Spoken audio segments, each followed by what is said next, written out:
Good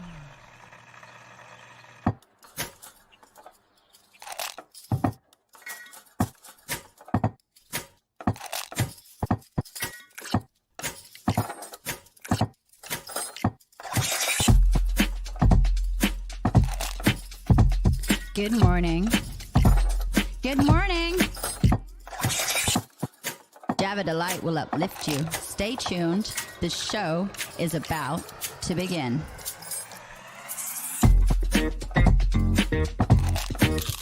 Grab your coffee. Stay tuned. This show is about to begin.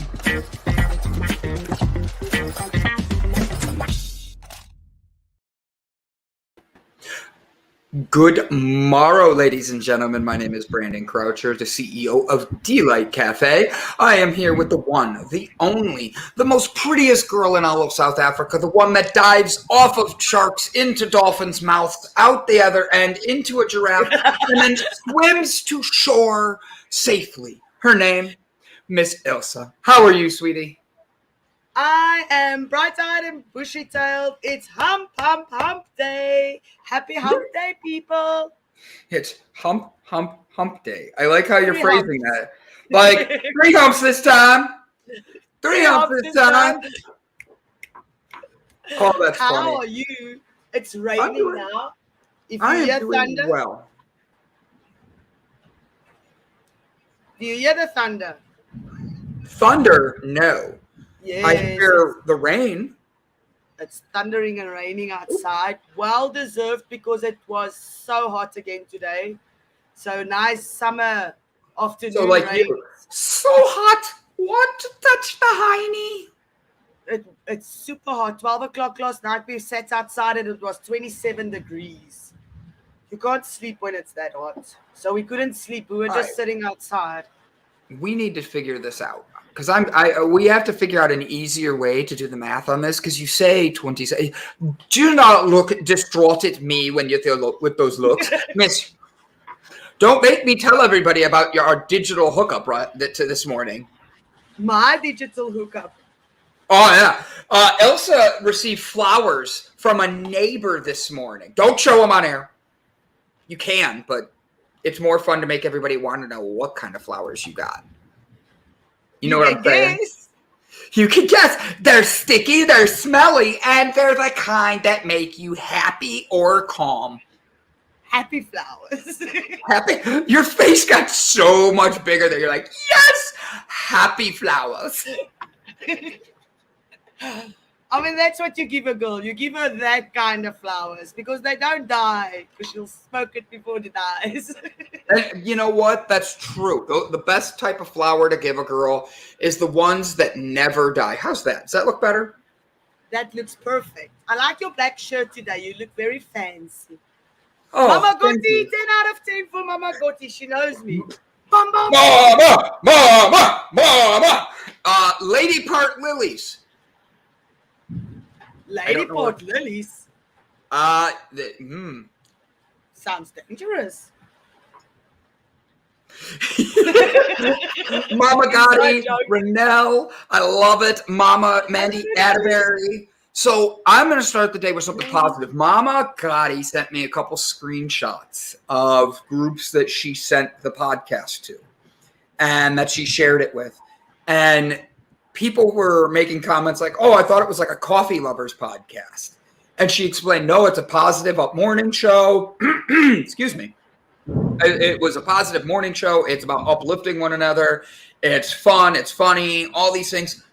And the person said they were going to tune in. And it made my day to see how happy Mama Gotti was to have a complete stranger say, oh, I love that. I'm going to be tuning in. And it made me really happy because it was like you could see what we're doing is making a bigger difference and it's connecting with people. I was talking with Brian this morning, just texting back and forth really quick. We're going through next week is Thanksgiving. And I talked to Fernando yesterday. Fernando's sick, by the way. I want everybody to know we're sending him good vibes, good energy. And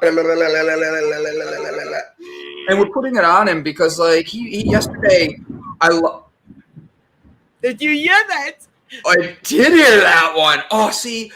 All right, hold on. ADD squirrel. So that that is literally the sound of sleeping music to me. I love that sound. Like the thunder, the rain hitting your roof like that. Now you're the top of the building, right? So the rain's hitting on top of you. Yeah. So with the combination of both, I'm sitting here going, forget life, man. I would be sitting there. Like I would take where you have your island right there. I would take on the steel bars and hang a hammock and just be sleeping. Like God. The weather's amazing. Oh, you know what? I'm jealous. Like I absolutely love that sound. My sleep time music when I go to bed is literally a rainstorm, but it's in the jungle. Wow. So yeah, you know. But I am in the jungle. That's true. That's true. So hey, guys, don't forget, give us a like, a share, a comment. If you're liking anything we're doing, we love that you guys are like joining in with us. You're giving us good energies. You guys are positive. And rain on a tent is the most calming sound ever. 100%. I love camping with rain on a tent. So in the comments, do us a favor, throw us in exactly what makes you feel comfortable. What makes your dream sleep sound? It could be penguins having sex. It could be the rain hitting a tent. Yeah, that's one of the sound things. Did you not know that? Oh, when penguins have sex, it's the greatest sound ever. It's like,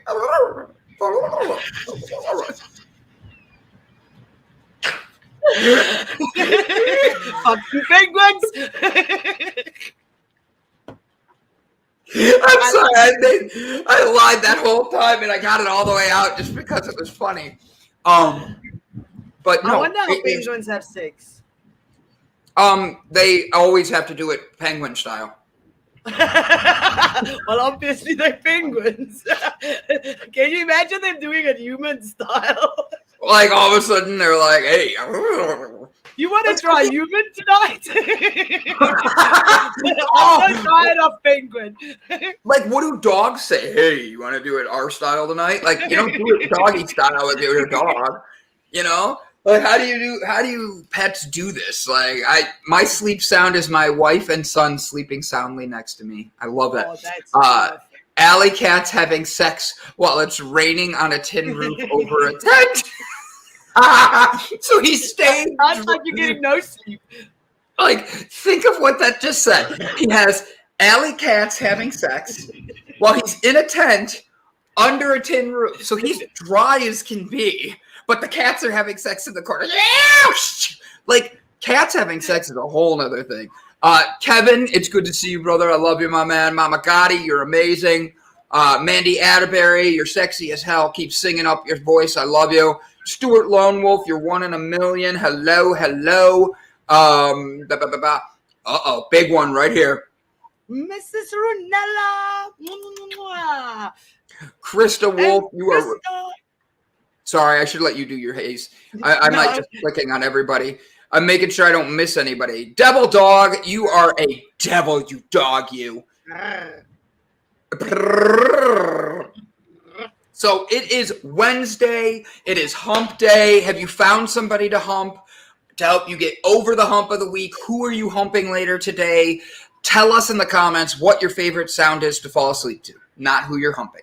Don't tell us who you're humping.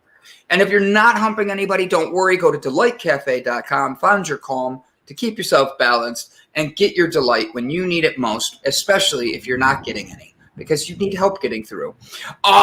Ladies and gentlemen, boys and girls, I literally was about to say I have not seen these two people in a while, and then both of them made a comment. Boom. How was class yesterday with Kathy? Oh, class with Kathy is always amazing. I got to meet her teacher. The guy that taught her to do laughing yoga, and he's just as funny as Kathy, so I can imagine that's where she gets it from.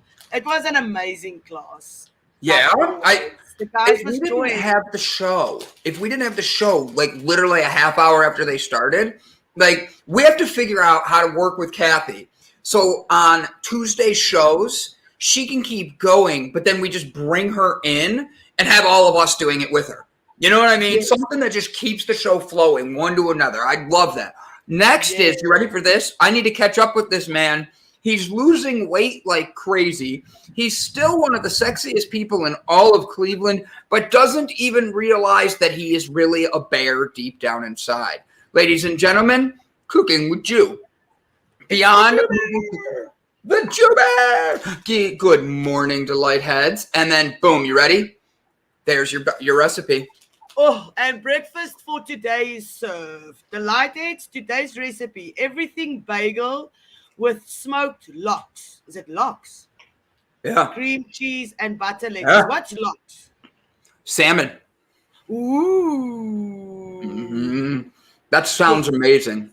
It does. It does. Ryan, I am at my house. If you want to come to the house today, I'd love to eat your food. You're welcome anytime. Yes, I'm in. I'd love to do that. Love to do what? Oh, cat purrs. Sorry, I missed that one.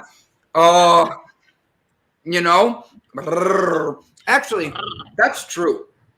When a cat falls asleep on you and it kneads on you, it's like. That's a calming sound. That's do you know what they're calming. doing? They're actually helping you. They're like that. It's supposedly like they're pushing negative energies out of you at that moment. They're pushing on the spots that you need to have like healed, helped, loved. So for me, I love cats. Maybe I'll get a cat this weekend. Cats are very high-dimensional animals. That's why you'll see them sit and stare into the space as well, because they see things completely different and everything. They're amazing animals. Devil Dog says, I just humped Wednesday because I'm already finished for the day. Do you think? Boy. I'm going to let you read this one. Do you think Brandon purrs when someone strokes his head? I think you do. It's my back. If you want to know the truth, you scratch my back, I become like a puddle of mud. I'm like, yes to everything. Yes to everything. Like Brandon, can I like take over the show? It's yours. Take it. It's yours. Whatever you want. Just don't stop. Brandon, can you just give me delight? It's yours. Take it. Oh, just keep scratching my back. Just take my soul. Take whatever you want. Right? Like, just like keep doing me like this. Like, I don't even care. Like, my future like significant other that balances me out is literally going to be someone that has to understand purr like a walrus. Hold on.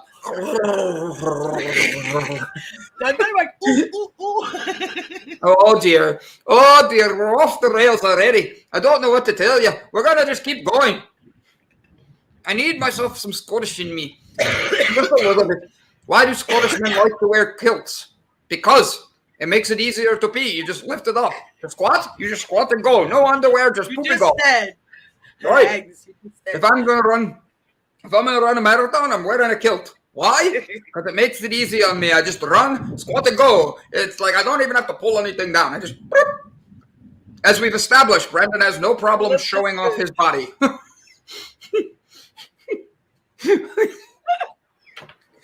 you know who I miss? I haven't seen Brian with a Y in a couple of days. Have you heard from him? I'm going to send him actually, anybody that has his number, send him a text. Or if you're friends with Brian. On Facebook. Yeah, be like, yo. No, he doesn't have Facebook. We've established he's not 12. Like, I got you, Brian.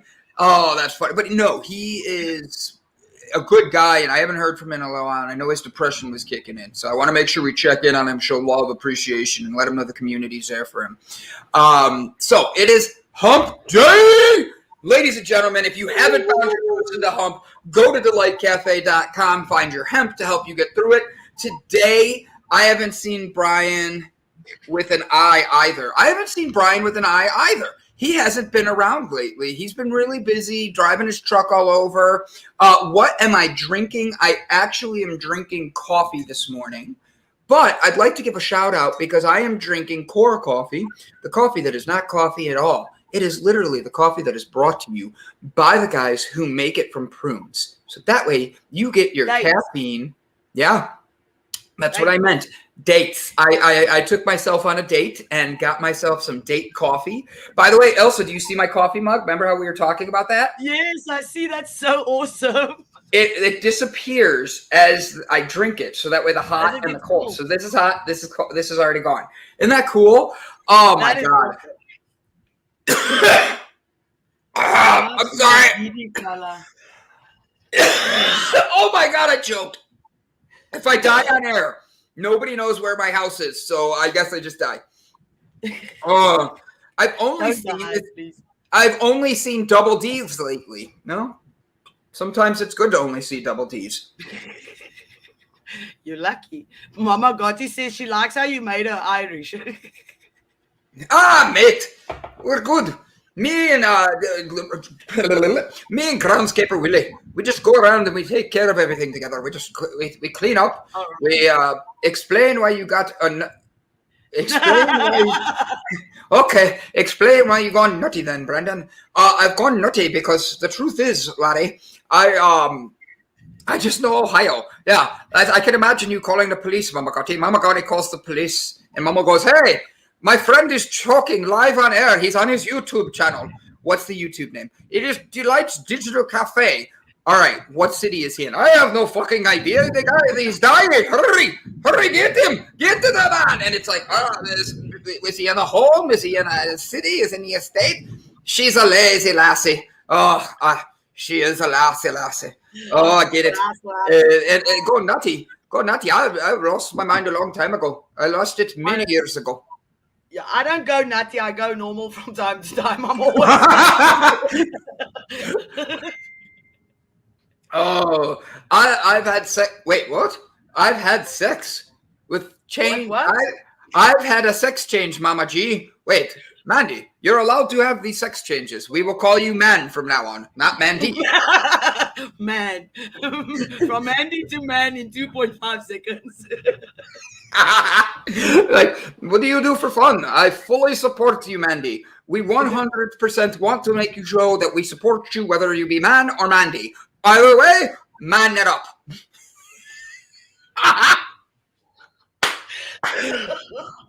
I have a question, and I'm going to switch the topics and not be normal for a second. So if you have a sex change, and this is going to be a very tough question to ask. And I'm asking a bunch of people who are not in this situation, so we have to ask somebody else. You all called her lady. Oh, my bad. I didn't know we called Mandy Atterbury lady. Hey, lady! Sorry about that. Laddie! Where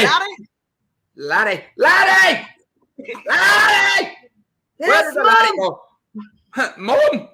Mom. Mad love. All right, squirrels. Mama Gotti says we're squirreling. I'm not really doing it. Well, man, I just want you to know we're going to support you. But if you have a sex change and you decide to become a man, I have one question. Does it make you a lesbian if you start dating women? Or does it make it... think about it. She changes to a man. Does she date men or does she date women then? That's a good question. Maybe it's just who you would have dated when you were before your sex change. I don't know. Maybe it's that.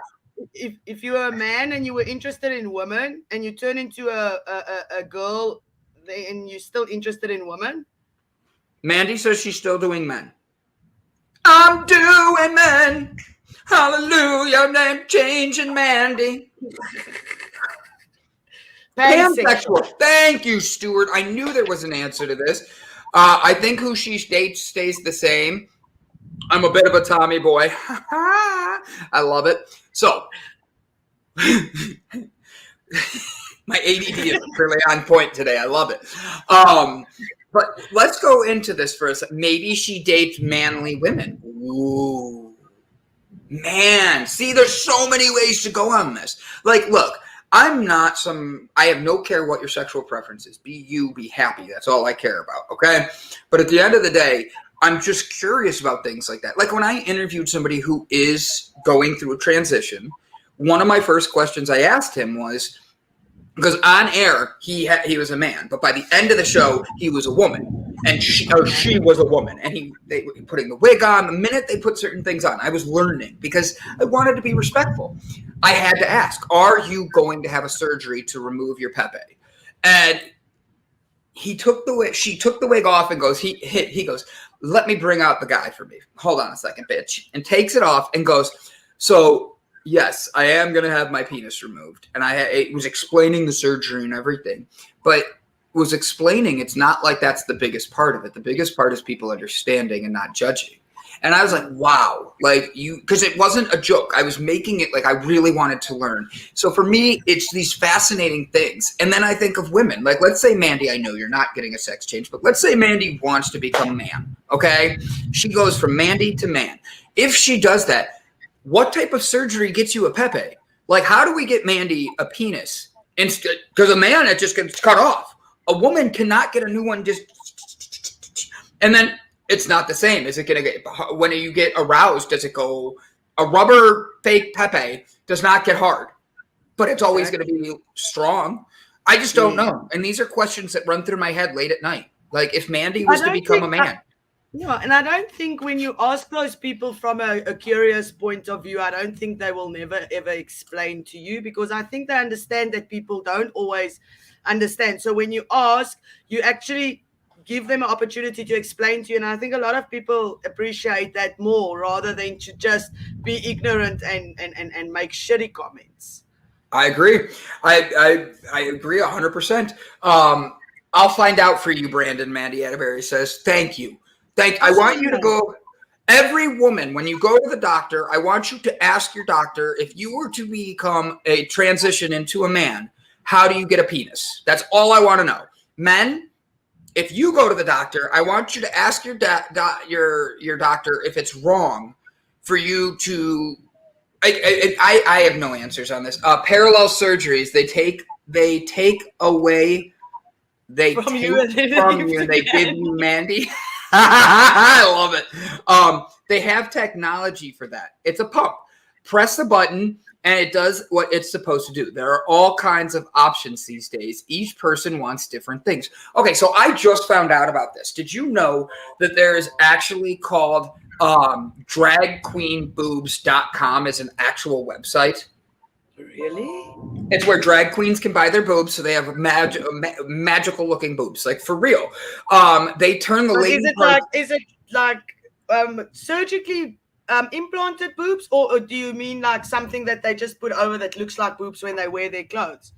But something they put over to make it look like they have boobs. They have Why do I know that? Because I cater private parties, and the one day I was catering a party for the LGBTQ, and the one girl that stepped up had the best boobs I've ever seen. Absolutely, like they were in my face. She was 6'8" on her own, and as she's standing in front of me, her perfectly shaped round bosoms were right in my face. And I'm like, "Can I get you something to drink?" And my eyes up here. Exactly, that's what she said. She goes, "Brandon, eyes up," and I'm like, "Okay, I got you." So eyes up. I go eyes up. I'm like, "What can I get you?" Well, they thought that was so funny because I was playing into it. I was leaning into it to make the joke. Mama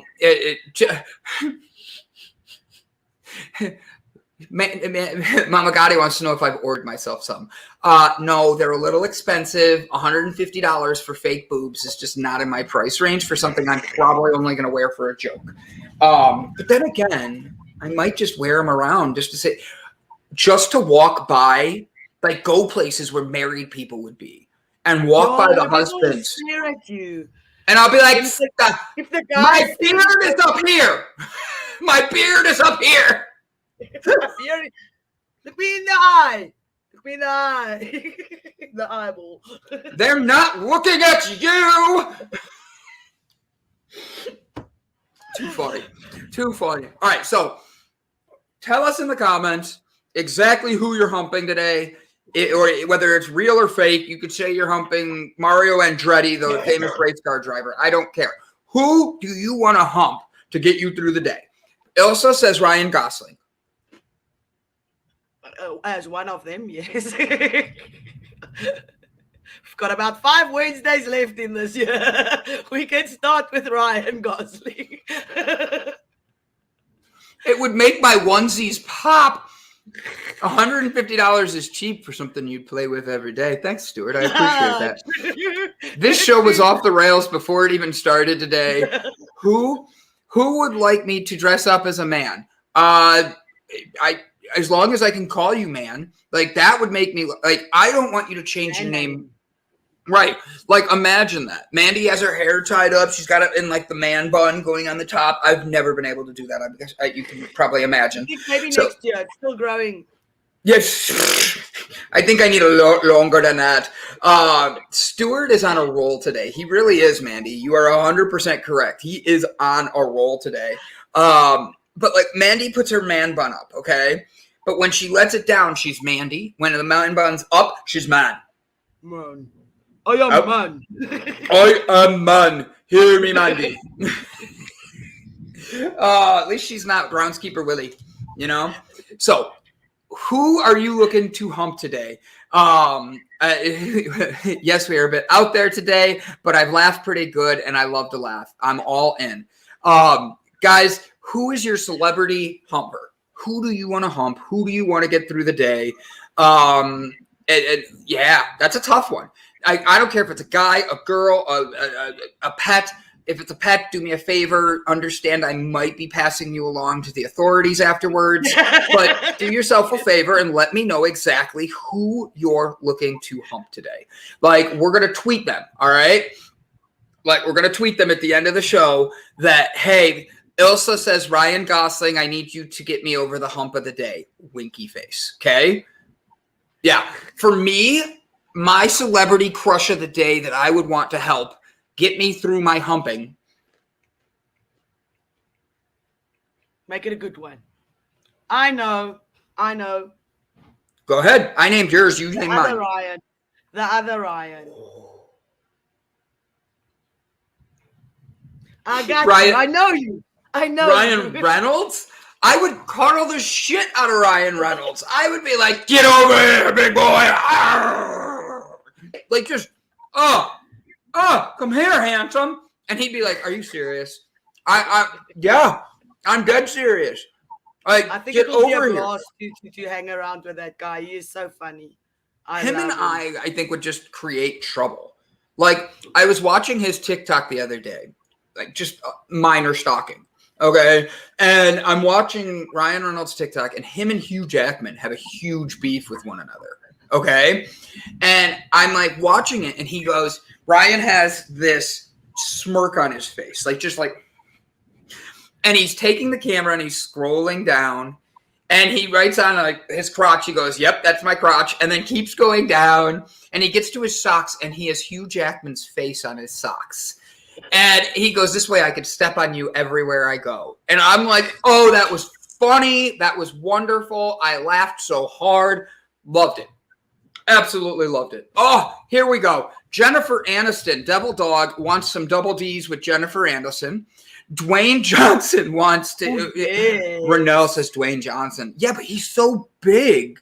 Like, I just read an article about his work. That's not a problem. Why will that be a problem?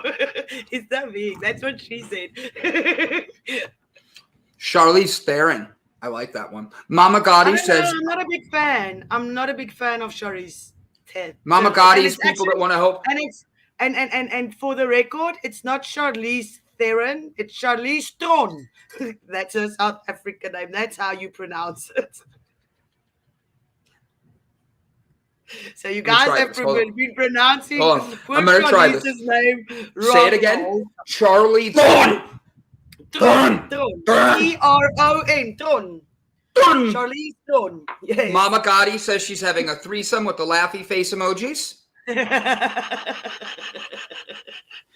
So Ilse, today's letter for when you're going to teach what you're going to teach us about hemp. What is today's letter, and teach me?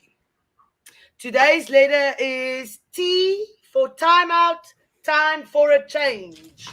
In 1850s, cannabis, a plant with a history of medicinal usage for thousands of years, was listed for the first time in the United States United States Pharmacopoeia, third ed, as extractum cannabis or extract of hemp.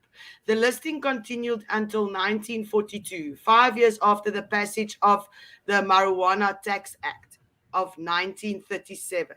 The 1937 Act began a period of federal prohibition, a policy that continues today under the Controlled Substance Act, which classifies cannabis as a Schedule I drug with a high potential for abuse and no accepted medical use, like heroin, and more dangerous than cocaine and methamphetamines. Jeez, that was a big word. That is so stupid. Yeah. Methamphetamines. The fact that they put it all in the same thing. It's not the same. I've been on all of those. It's not the same.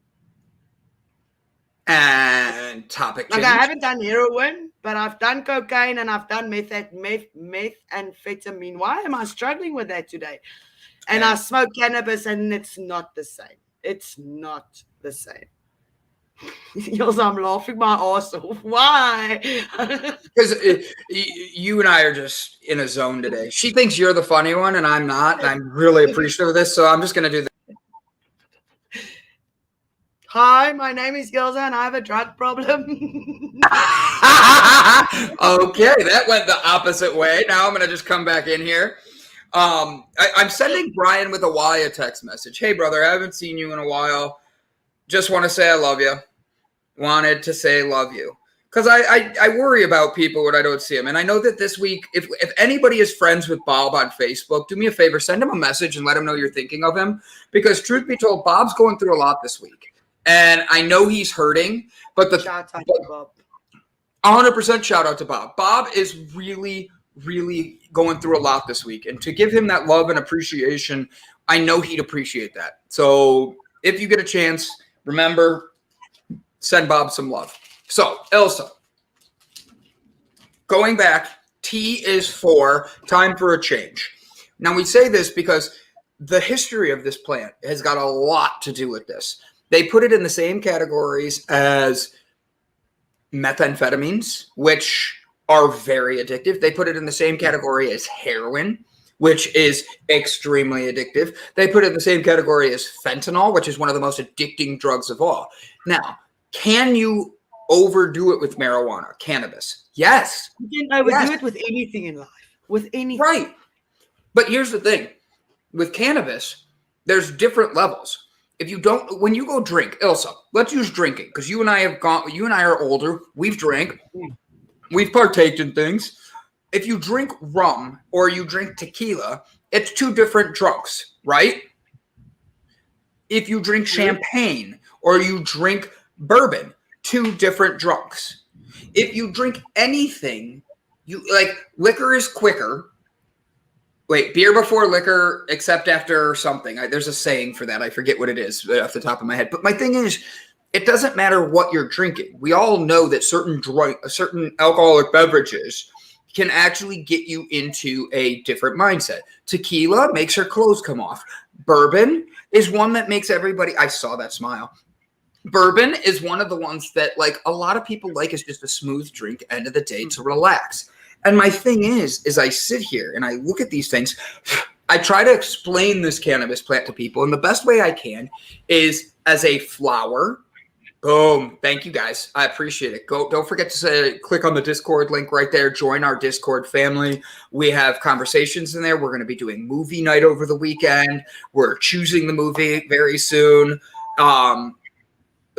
So please make sure you jump on that as well. Thank you guys. But so if you're going to be drinking, not to mix, not to switch things up. But at the same point, when you're drinking, if I'm drinking just tequila, I'm not going to switch to all of a sudden drinking vodka. Oh, Pantsu, it's so good to see you. Sorry, I was racist the way I did that. Did you read what he said? He says, everyone asks if you cannabis, but nobody asks if you shootabis. He really is clever. Pantsu is hilarious to me. I always enjoy my time with Pantsu.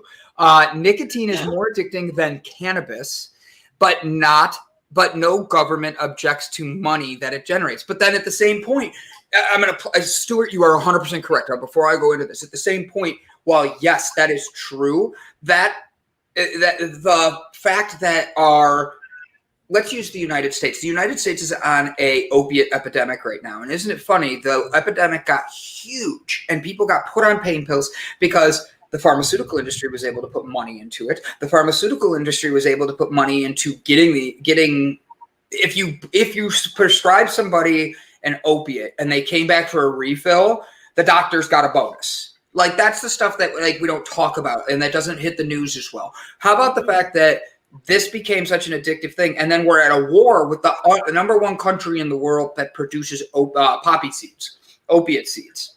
And then the minute we have to put regulations because we have a drug problem here, all of a sudden we're pulling out of this war. Like, there's so many things here that just don't add up. And for me, these drug things can be fixed with something as simple as cannabis plant. From the hemp plant, let's use that as an example. It's not just hemp, it's the cannabis plant as a whole. The cannabis plant as a whole, if you're going to grow cannabis, did you know that 1 acre of cannabis absorbs more CO2 negative absorption? So the bad chemicals that are out there and all that. Sorry, I read that. I'm going to get back to Jeannie's comment in a second. 1 second. That's a fascinating one. I'd love to get into that in a second. But so I 100%. Sorry, my meds make my brain go everywhere, and I'm trying to rebalance it. But did you say no? Yeah, you shouldn't worry about it. Don't worry. One acre of hemp being grown absorbs more negative CO2 pollution. So stuff they want us to be able to absorb to help global warming. But they're not legalizing it, and farmers don't know about this. And I'm sitting here going, well, we need to fix this. How do you fix that? You start by putting out there the facts, how these can absorb the negative CO2. And then you bring the people who are in prisons because of growing marijuana and cannabis in their basements, not just in their backyards, in their basements. We start by fixing that. We let them come out and start helping teach the farmers more about it. We break barriers while breaking bread with one another, and then we turn around and absorb the negative shit that we've been putting in the air for years. So for me, I look at this as something like the reason cannabis can't become legal for everybody is because pharmaceuticals, alcohol, tobacco, and big pharma do not want to give it up. They would drop drastically. The farming industry would come back. Jobs would be coming back. The industry as a whole would come back. We fix that by adding a layer to the roofing to remove the heat, our heat signals. Jeannie says. Sorry, I was trying to click it. I don't know of any dealers, so I never had a chance to try it. Well, Pantsu, guess what? Ilse said she's going to introduce you to the neighbor that's trying to hit on her roommate, and you get to have flowers mailed to you. How are we doing? Come to South Africa, where the weed is legal and the people are friendly. We smoke it in our cars. We smoke it in our cars past the police station. They can't do anything because it's legal. It's like, hey, bitch, how you doing? Holy crap. So you know why Brian hasn't been around? He got COVID. Is he okay?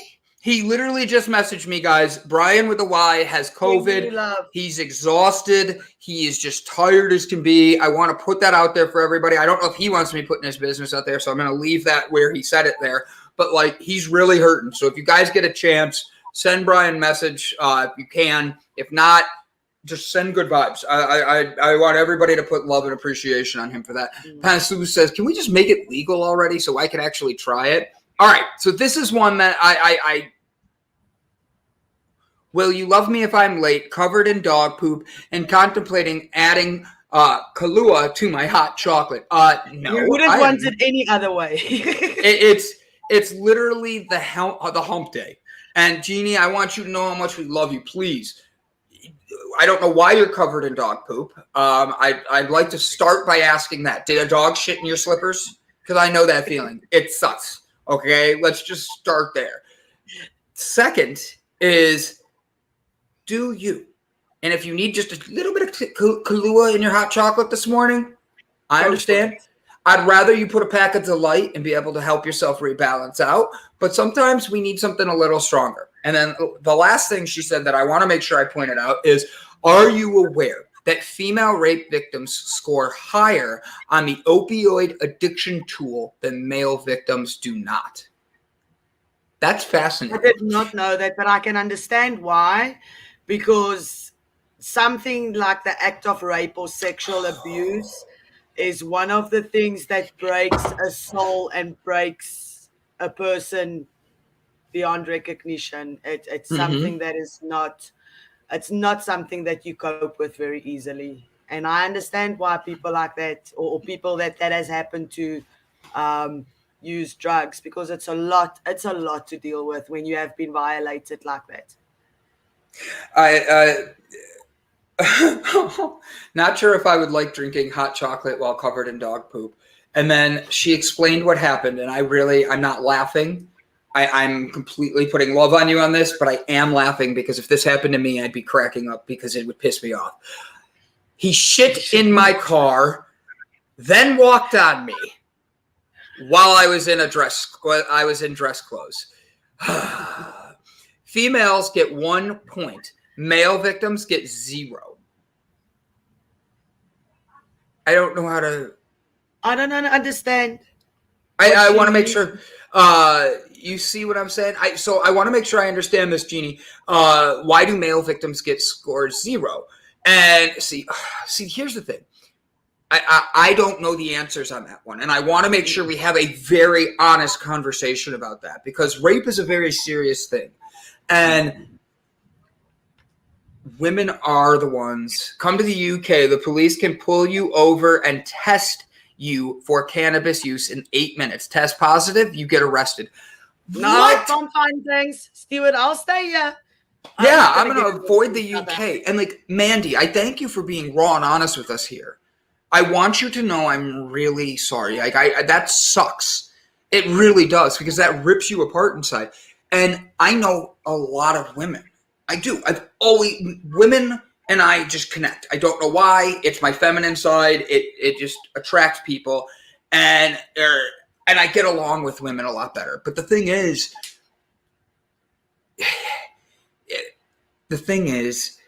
I've heard that so much, that so many women are getting raped, and it's become such a thing. And it's not that I want to like have a conversation about women and men and stuff like that, but it's like, how do we fix a tool like this? Because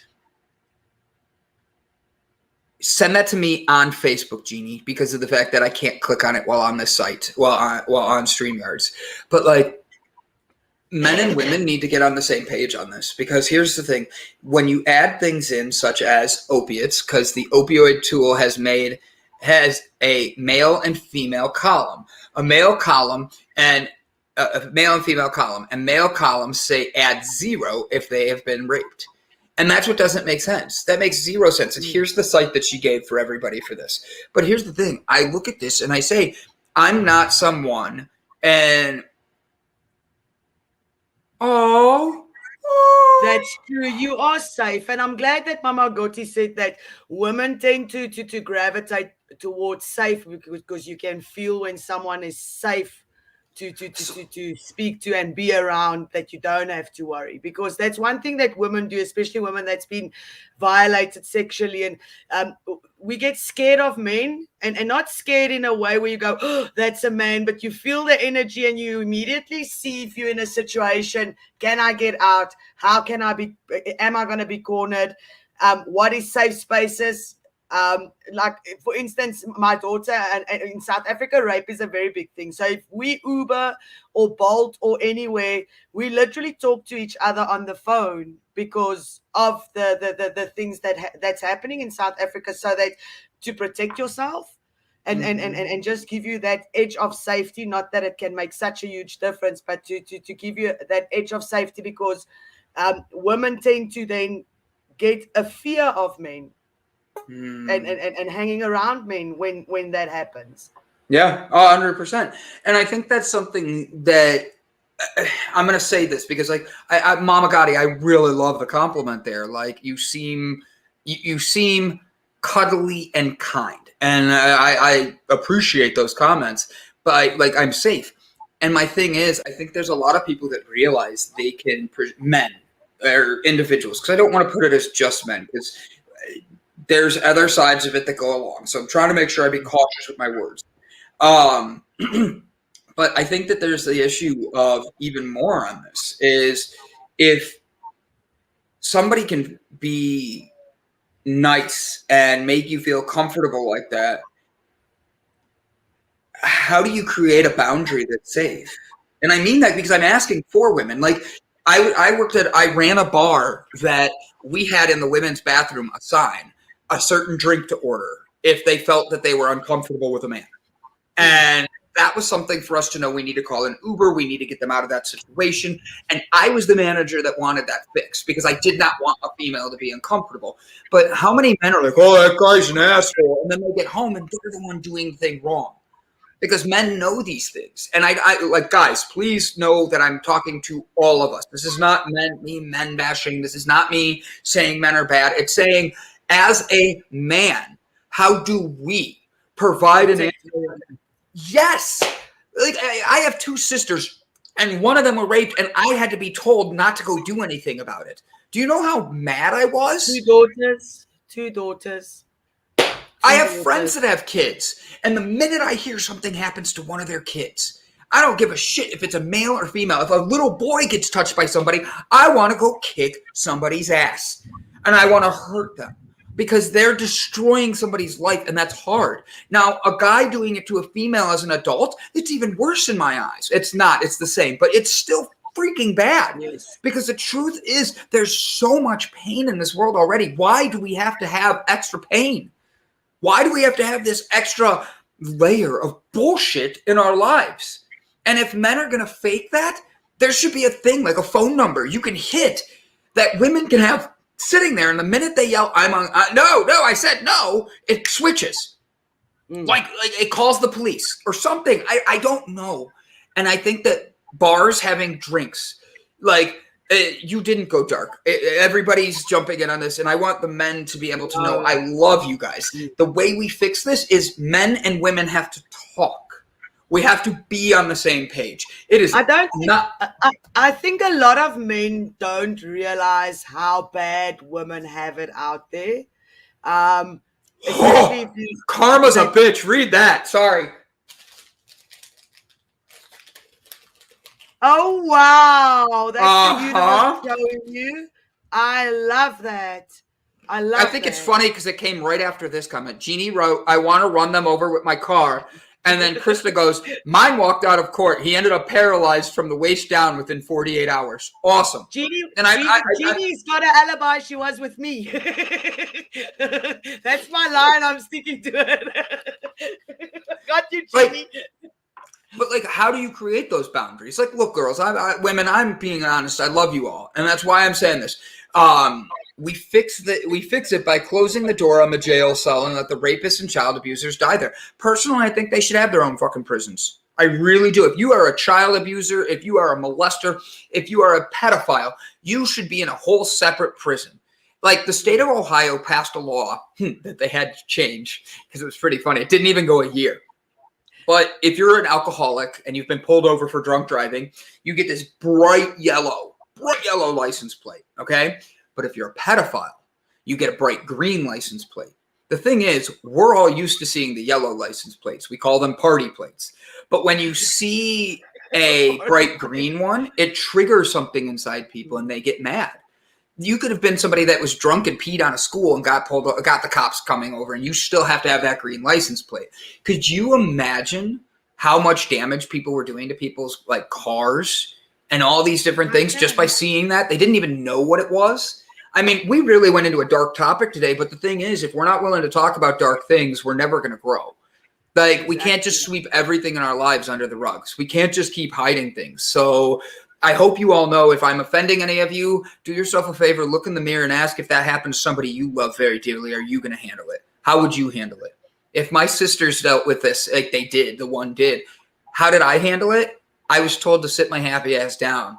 I was told to just take it and just understand it's something that she deals with. She didn't feel comfortable telling my parents, and I had to sit back and wait. And that's where men coming forwards and women coming forwards, this is where we have to be able to like hear one another. We have to love one another. I see Krista's comment there, and I'm gonna rebuttal that, because it's got nothing to do with any clothes that women wear. Why do women have to wear clothes up to here? Why can't we just wear whatever we want and be comfortable and walk around and be safe? Why must we be dictated what we can wear or what we can't wear? Because predators can't keep their hand. My body is not for a man. I wasn't put on this earth so a man can take advantage of me when he decides because he thinks my shorts are too short. I don't like that. I feel so bad for our guest. He's coming in and seeing the end of this, and it's like, we're usually hilarious. We make these jokes and all this.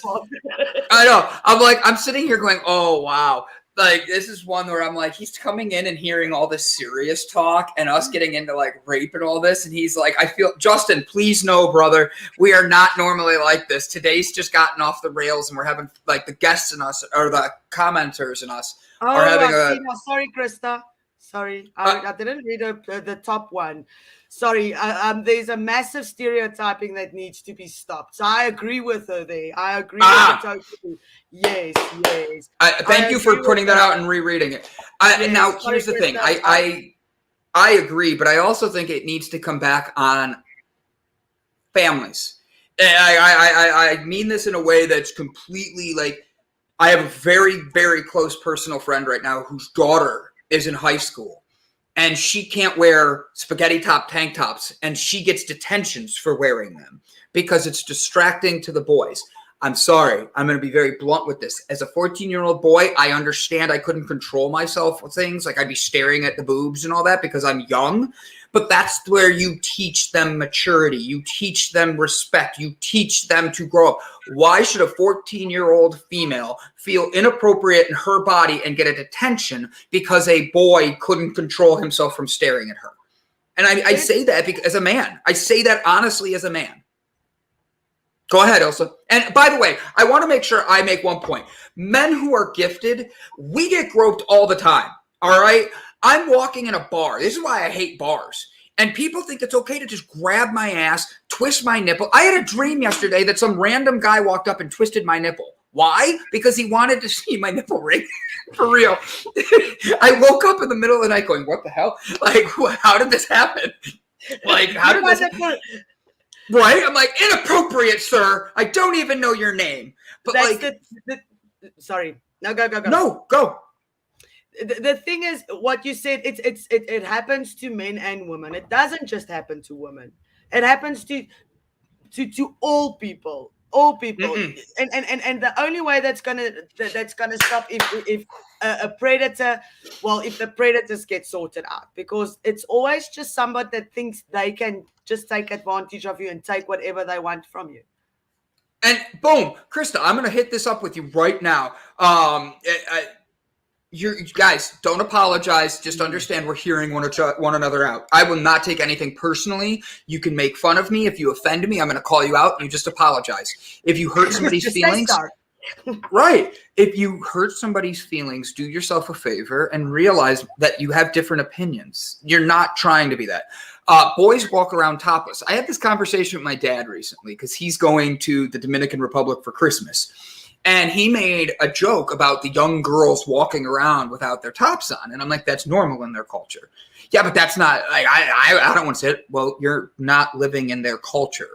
Like, you have to understand that just because we're in the United States and that's not normal for us, that doesn't mean that's what normal is for everybody else. Like, go down to Mexico. Let's go to Tijuana with Fernando and just go to Christmas with him. We hit that up. Jay Bird, I love you, my friend. I was thinking of you this morning, but ADD squirrel. So it comes in, and you have to understand that, like, if I go to Italy and I'm sitting in a coffee house in Italy, it's rude for me not to order certain things, like a cup of coffee. You don't just order water. Where in the United States, you could go into a Starbucks and sit and drink water all day, and that's normal. Okay? But in the other countries, it's offensive. It's rude. In some countries, giving the finger is actually like giving the thumbs up. You have to understand that there is a difference in culture, and somebody that is topless does not need to be something that you gawk at. And it's not a private area. I have nipples, fucker. Can you milk me? Like, it's one of these things that we need to be able to separate these things. And if it's a boundary you can't help, you're going to stare at somebody with it. That's on you, not them. Do not body shame. Do not shame somebody for wanting to be their best self and be comfortable. And as a kid, do yourself. No, Jeannie, get back here. You're not allowed to run. Get back here. You're already. Yeah, you can't leave early. Justin's just about to get on here. You're making Justin cry in the background. He does not need to be sad because of you. I got him to laugh. Thank God. We got the first laugh out of him today. Thank God. I needed that. I'm like, this poor man is coming on, and I have been nothing but serious so far today. And we are like, I want you guys to know I love you. I love you all. And this community that we're building is something very special where we can have these types of conversations. And whether you agree or disagree, the point is not to be right. The point is to learn. The point is to grow. And truth be told, guys, the fact that we can break these barriers down, break down these problems, and look at each other in the eyes and say, hey, how can we build up for a better future? That's what we're looking at. And Krista, I'm with you. I hate body shamers. I 100% hate body shamers. I look in the mirror every day and I get mad at myself because I'm like, damn, you're sexy, but you got a little bit of a tire around here. It's time to work it out. I body shame myself daily. So guys, please know. Nothing wrong with a little extra body. Yeah. Okay, Mandy, you're going to switch topics on me on this. I can't go into this one, but take a note of it and let's dive into this one tomorrow because I want to make sure Ilse gets the bio in. And that we're ready to dive into our guest today because Justin doesn't need to get into breastfeeding and women walking around topless. I love his reaction on that. He goes, oh, woo! But like in all seriousness, I would love to dive into that topic because I have dozens of female friends that have their first kids. And I remember before they had their kid, them being against women feeding their babies in public. Cover up, be private. And then it went the other way after they had their kid. And for me, it's one of those things. Did you see Justin's comments? Justin's in the back making comments. He's perfect. But like, honestly, it's one of those things where that's a topic we could go way off track with. And I want to come back to. So let's come back to that. And people do go off on it. And people go off on it, and I want to be able to have that real conversation, but let's have that conversation at another time because today I want to learn about Justin. Ilse, are you ready to tell me about who this handsome son of a bitch is we have in the back? I am. Awesome. Talk to me. Today we are interviewing our special guest, Justin Breen. Almost like green, just with a B. BrEpic Communications LLC is guided by Justin Breen, who has 20 years in the media business, has won dozens of editing and writing awards, and is an author of countless viral stories. BrEpic will write clicky stories that highlight you and your business and find the right pitch for multiple media outlets. Let BrEpic build your brand and creative content and successful pitches to mainstream media today. We'll be right back after a word from this sexy son of a bitch. My name is Brandon, and over the past year, the Delight Cafe team and I traveled across the U.S. researching this rapidly growing industry of CBD products. What we have found throughout the industry were products that were inconsistent in dosage and used ingredients that weren't even lab tested. Products with chalky textures, bitter aftertaste, and worst of all, confusion among the CBD consumers. That's why we created Delight Cafe. A 15 milligram, lab-tested, all-natural, water-soluble hemp CBD powder pack. It's odorless, colorless, and tasteless. Add it to your favorite drink of choice, wherever, whenever, on the go. Quickly find your calm, your balance, and your delight when you need it most.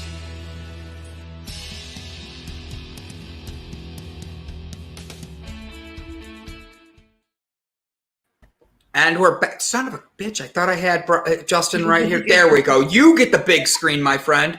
Yo. Guys, it's Justin Breen, and I want everybody to understand that while we're not going to go in to the breastfeeding conversation. His wife is a pediatrician, so he is an expert in this and not going to let us have that. Justin, you have, I first off, I love your website. I was playing on it before the show. I was going through everything with it. How did you get into this marketing and being able to build such a unique brand? Yeah, that's a good question, and it's a nice start to the interview. I'm not a business owner. I'm an entrepreneur, so I do a lot of thinking. And my father's best friend was killed in a very famous gangland shooting in the 80s. And my father was a great man. He was 61 when I was born. Maybe 105 if he was alive now. And he died when I was 13. And the day before his funeral, the son of the person who was my dad's best friend, he was talking to the rabbi about what he wanted the rabbi to know about my dad. And he said before he broke down, he said how loyal my father was, how loyal. And I was just thinking about that today, because for the world's top entrepreneurs and people that really understand me and I really understand them, endlessly loyal. Most people don't understand what I'm talking about, but for those people that really get it, I just have endless loyalty. And, I built one global company with zero business background, started it 4.5 years ago, that only works with the top people in the world. And then just launched a second one that's, just technology for my brain. And it really comes down to the fact that I'm just not going to let down my dad. I'm just very loyal to him and everything that he went through to give me life. And then I'm just not going to mess it up for him.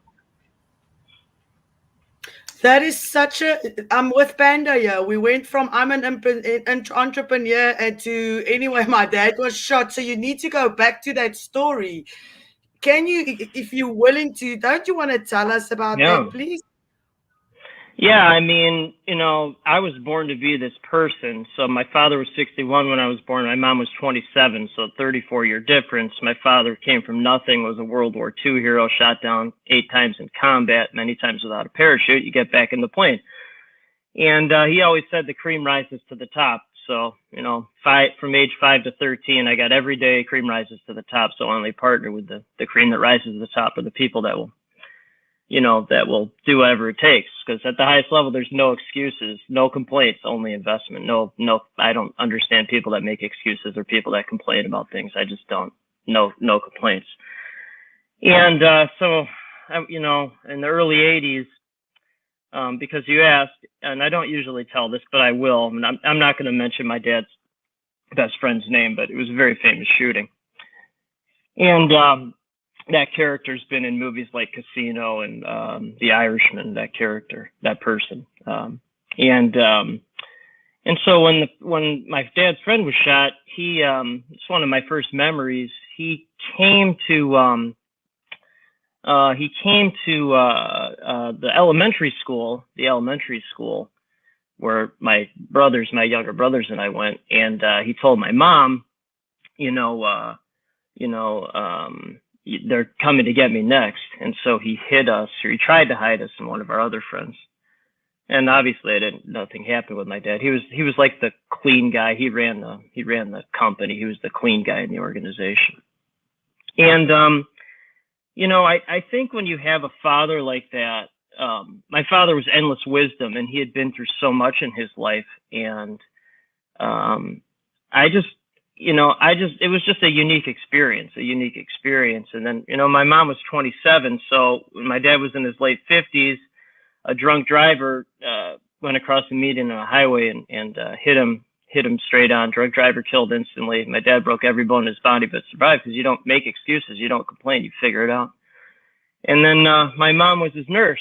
So, my mom literally nursed him back to health, saved his life. And then, most of my day, not all of it, most of my day is talking to the top entrepreneurs on the planet. That's just most of my day. And I've never met anyone in my life with more hustle than my mom, ever. I'm just a combination of my dad and my mom. And so I guess, with zero business background, I guess that's how I built this company, because I'm just born to be this person. And then, new company is just technology for my brain. It'll be 100x what I'm already doing. So, Justin, the comment you made that jumped out to me was, "I'm an entrepreneur, not a businessman." Fundamental difference. Fundamental difference. Thank you. So I don't care. Yeah, because I don't care about employee count, revenue, office space. That stuff's just landing. Business owners complain about all that stuff. I've never cared about any of that. I was a journalist for 20 years. It's all, when you're a journalist, you don't care about any of that stuff. You're just in it for purpose. So entrepreneurs don't. It's just a fundamental difference. And I only partner with people with visionary abundance investment mindset. So visionary abundance investment mindset, those are people trying to change the world. The business owners are trying to change their world there. The fundamental I love difference. you. Sorry. So it just eliminates nonsense. So it's an interesting conversation you had before this. I'm actually dead last in empathy, 34 out of 34 in strength finders. So I appreciate people talking about that stuff. I just completely ignore that. I just live in the world where people are creating endless abundance. And again, I'm just my parents combined. I just don't understand it. I don't understand. You just get stuff done at the highest level. You don't make excuses. You just don't. So. And I love how you say that, because it is about that. And there is a difference between an entrepreneur and a businessman. And I say that, but when people hear that and me owning my businesses, they don't understand it. And I'm like, look, when you put me on stage, it's the empathy or the vulnerability that people see. And they like that I'm willing to have these conversations, but then they hear me talk about ways of making the world a better place, how we do things differently, and how connecting through these dark conversations by shining a light on them. And that's where we bring these different types of things. So honestly, I think your answer for that is amazing. Now, you were a journalist. I did not catch that when I was going through your website. Who were you a journalist for? Yeah, that's a good question. So I guess I'll double down on that and say I'm an entrepreneur who happens to be a journalist. I'm not a journalist who's a journalist. I'm not a PR firm owner. I don't know what PR firms do other than annoy journalists. So I just don't. So the stories, the site I was at, the company I was at before I started this was called DNA Info Chicago. It was a news site that covered the city of Chicago specifically. And that was also very famously shut down. You can look that up if you'd like. Really good company. But so there's literally no difference in the stories my firm does now than the stories I did as a journalist. I never understood if it bleeds, it leads. I never understood negative news or politics. I just totally ignored that. So stories as a journalist, wrote about cool people changing the world, and firm now writing about cool people changing the world. That's it. There's been no difference. So your business, you write media ads for companies to launch the company, or is it just ads, or what do you do specifically? Sorry that I'm asking. Yeah, that's a good question. Usually landing the plane questions like that annoy me, but that's a good one. It's a good couple ones, actually. Right. So formula for creating a successful global company is very simple. It's very, very simple, because my brain takes all this complexity and turns it into patterns, right? So as you see a problem, create solution, problem solve, successful global company. So I was a journalist for 20 years, created my entire business model based on how PR firms annoyed me for 20 years. So saw a problem, create a solution, problem solve, successful global company. And at the highest level, there's no competition, only collaboration. So my company's entire process is on the website. Thank you for looking at the website. The entire process is right there. There's no tricks. There's no gimmicks.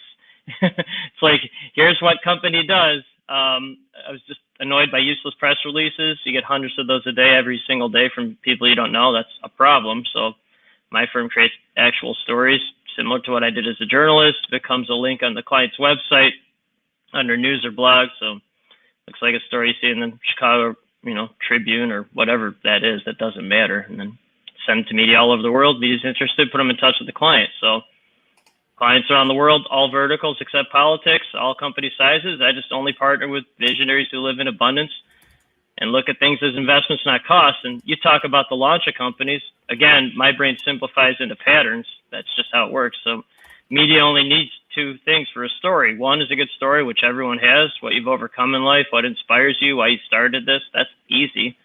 And then two is a news peg. Why is it a story now? So launch of a company, you've written a book, you're running across the United States. That's two lines in the story. The story is about who you are, not what you do. So do you interview, obviously you're going to talk to them beforehand, but do you pick and choose more stringently than other businesses for who you want to work with? Great question. And that's a very high level question right there. I haven't done outbound sales, marketing, none of those gimmicks in years. Why? Because all my company is a giant incubator of geniuses, and we're constantly introducing each other for mutual gain. The byproduct is I'm constantly getting intros to companies around the world that want to hire my firm. Nothing outbound. And new company, which is called BrEpic Network, it's just technology for that. It's just a high price point invite only connectivity platform. And my business partner's in San Francisco. He's full backstage. I just like to talk about it, which I'm good at that. I can barely tie my shoes, but no. To directly answer your question, I'm the buyer. I'm not selling anything. So people are very attracted. The right people are very attracted to this, and they invest, pay my firm. But I'm not selling anything. You either understand this and you have those three attributes in your mindset: visionary, abundance, investment, or you don't. And if you don't, that's fine. And 99.9% of the world doesn't have that. But if you are the 0.1%, that's easy. Let's go. Yeah, I just like this interview. I am so happy to be here. Let me just say that. Mandy, one of our viewers has got a question. She says, Justin, do people get in touch with you to tell you their story? Yeah, Mandy, that's a really good question.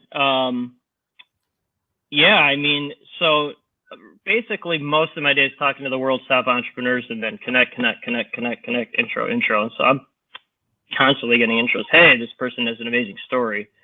And, to double down on that or to dovetail that, most people don't know how to do that. They don't know how, they don't understand how important or interesting their story is. My brain hears blah, blah, blah, blah, blah, blah, blah, blah, blah, immediately simplifies it into a story that media really wants to do and the general public cares about.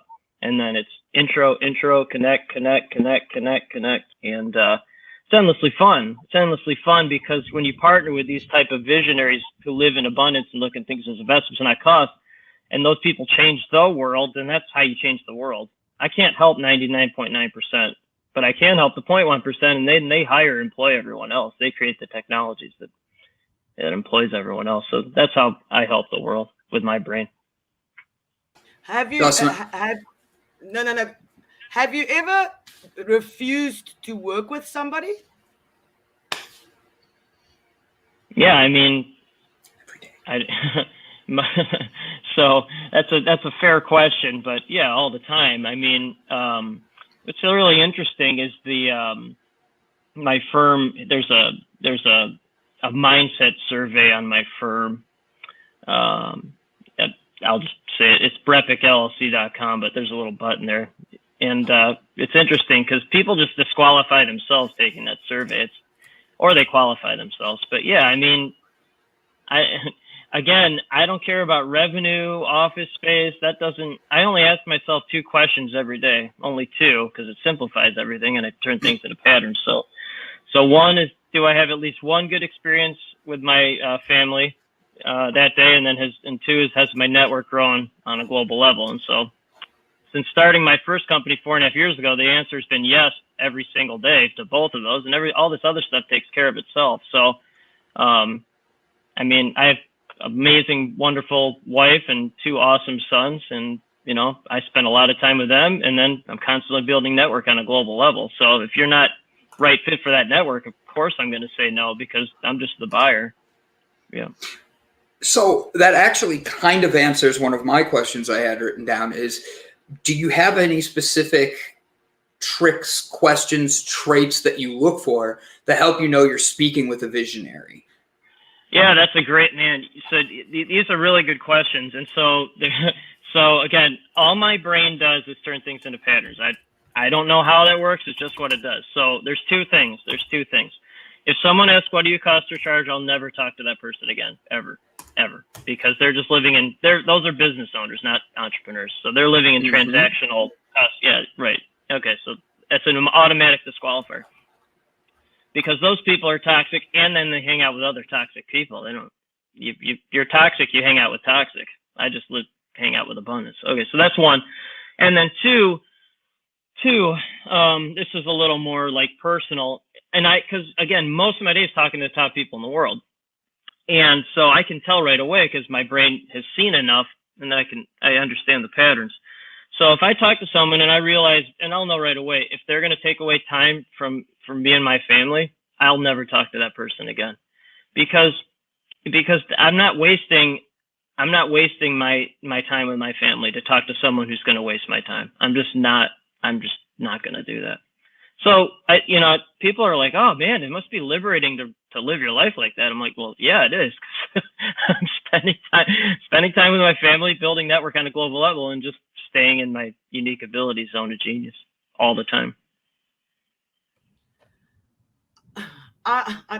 I want to ask this question. So we have this podcast, and we are trying to get it out there and get it to people and everybody. Is there any pointers that you can give us that we can do extra to create more traffic to our podcast and that, or a story that we can write? Any pointers that you have for us?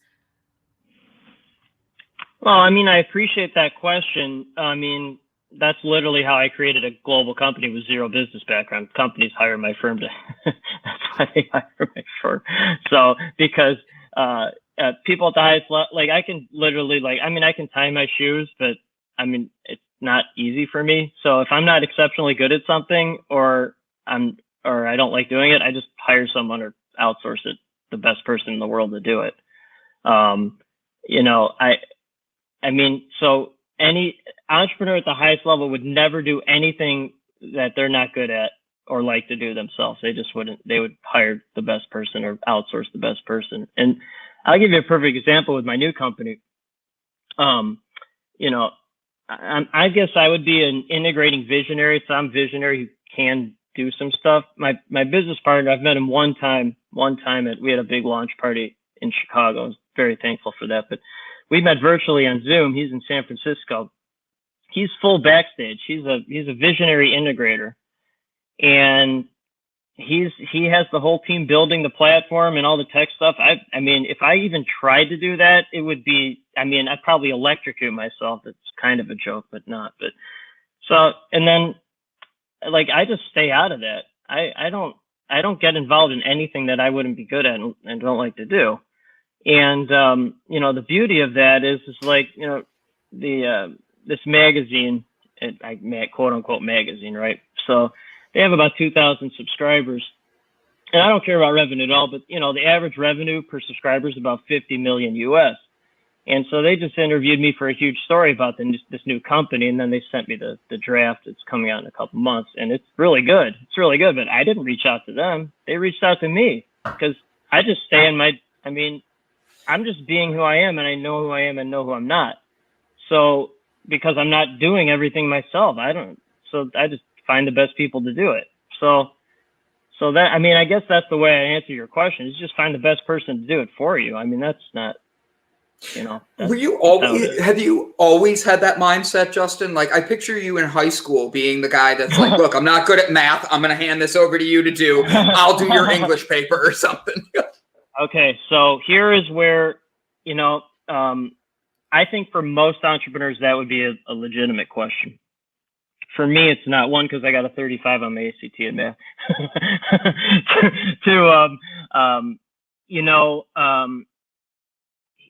Let me answer it like this.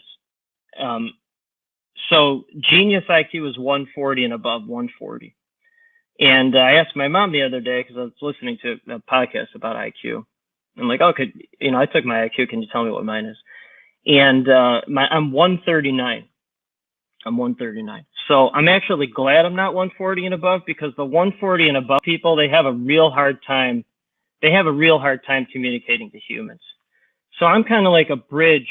I'm kind of like a bridge between like MIT, Caltech, Harvard brains, and then simplifying that to, I went to University of Illinois, which I'm very thankful for that. But like I can simplify that into Big Ten brain or Cleveland State brain. If you went to Cleveland State, I can do Vikings brain. I can do Harvard Crimson brain to Cleveland State Vikings brain or Illinois Fighting Illini brain. And that's a rare skill. That's a rare skill. And then I can connect Harvard brain to Harvard brain, connect MIT to MIT brain very easily. And then the other thing, which I think your question is really interesting because I simplify it into patterns, is that most entrepreneurs at the highest level are usually aliens within their own community, vertical, vertical, community, and family. So no one understands us except the top people on the planet. So in high school, I had no idea what the hell was wrong with me in high school and college too. I really didn't understand like, oh, this is where I was meant to be until I started my first company. I just like, there's nothing wrong with me. I just was never meant to be an employee or, not even really a college student. I mean, I was okay in college, but not really. I just never fit in that world. Now, I like how you said that because it leans into my next question. So even though you didn't fit into that world, Justin, you are doing some really cool things. You found your niche and you stuck to it. You found the patterns that you're at. That mindset is so different for so many people. Was that a challenge for you? Because for me, I've always had, you and I are relating. I connect with you in so many little ways that Justin, 100%. You and I could talk off air. I'd be like your best friend off air. And no doubt. I could see that. So with that being said, you created who you are.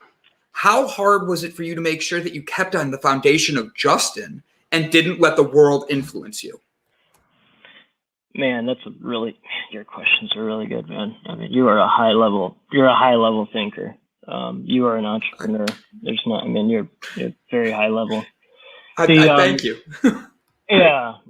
And Strength Finders, I'm dead last in empathy, but for highest level, and then second to last in includer, thus high price point, invite only connectivity platform. But for entrepreneurs at the highest level, I have endless empathy.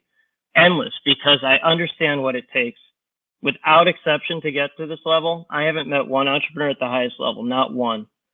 I wrote an article for Inc. magazine about this, and I haven't met one at the highest level that hasn't overcome at least one of the following four things. Most are two or three, and then I talk to a lot of all fours, a lot of them. And so people think this life is like sunshine and rainbows and stuff.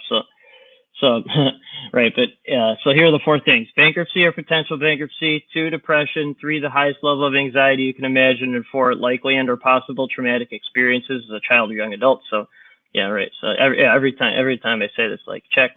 So so most people use those as excuses their whole life. Entrepreneur at the highest level, no excuses. You only execute on your vision. So it is what it is. Most people, 99.9%, just make excuses or try to find ways around things as opposed to just, make the investment. No. But what I will say is, because people like us are aliens, you have to find other aliens. So I invest heavily in groups like Strategic Coach 10X, and then I'm also an entrepreneurs organization, and then Abundance 360. Those are big investments. But it's just filled with other aliens who understand what I'm talking about. So it eliminates all the nonsense. It just attracts people that get it, and then we all grow together. We don't compete on anything. We just collaborate. Well said. You have worked with some huge entrepreneurs and everybody. Who stands out as a role model for you, and what have you learned from them? I mean, man, that's a really good question. On Strength Finders, and I'll keep going back to this because I know who I am and I know who I'm not. It's very important to know who you are and know who you're not. So Gallup, GALLUP, or Clifton, Strength Finders. So I'm 32 out of 34 in ideation. So I'm almost dead last in ideation. Most of the people I talk to are very high in ideation and very high in futuristic. So they're all over the place. They're living off in future land, but then they'll they'll activate it. They'll actually do something about it. And then my top 3 strike fighters are activate, maximize, achieve. So I just take future ideation land and then immediately simplify and then intro. That's how my brain works. That's just how it works. So I just talk to all these people and they're like, idea. And then my brain is like, oh, that's a good idea. I'll do that. That's a good idea. I'll do that. That's a good idea. I'll do that. So most of the good ideas in terms of what my first company and even the second one, it was someone else's idea. And I'm like, oh, that's a good idea. I will activate, maximize, achieve that. So that's, I mean, that's pretty much my entire day. I will say that it's an honor being in Strategic Coach. I'm very confident saying that's the top entrepreneurial group in the world. I mean, I'm very confident saying that. So I currently invest a little over 25K a year in that. I'd easily invest 50K a year easily. One, because it eliminates nonsense, but two, it's the top entrepreneurial group in the world. And then the co-founder of that is Dan Sullivan. I'm very confident saying he's the top entrepreneurial coach who's ever lived. I mean, in some ways, I guess I consider him a mentor. I mean, just being in a room with him, whether it's real room or virtual, it's a real honor to be in a room with him and then people at that level. So I just hear all their ideas. I'm like, oh, that's a good idea. I'll do that. So Justin, Betsy Figgy asked, how many of those 4 boxes do you actually check off? 3. Yeah. So 3. Right. And so I can elaborate on that if it's helpful. So the only one knock on wood, I'll never have to worry about bankruptcy or potential bankruptcy. I'm very fortunate for, very grateful for that. But, Dad died when I was 13. My youngest brother, 146 IQ, by the way. He died when he was 29 of a drug overdose. So that, and then, starting a business with zero business background, after job salary cut in half and you can't find a job. That was 4.5 years ago. So that's highest level of anxiety you can imagine. And then end of 2018, I'd made more money than I ever thought possible in a year. And I'd never been more upset or depressed in my life. So 1 + 1 didn't equal 2. More money doesn't equal more happiness. So 3 out of the 4. That's entrepreneur life. Yeah. Why do you, this is going to be you do not have to answer this, but do you see any correlations between you making the most money and not being the happiest you were? Because a lot of people think that's what brings happiness. Well, they're wrong. They're wrong. Oh, yeah. You and I agree on that. Well, okay. So, and I don't, you know what? It's interesting because I don't usually say things, well, they're wrong, but I'm a really high fact finder, and most of my days talking to very wealthy people, very like 7 to 10 figure annual income, and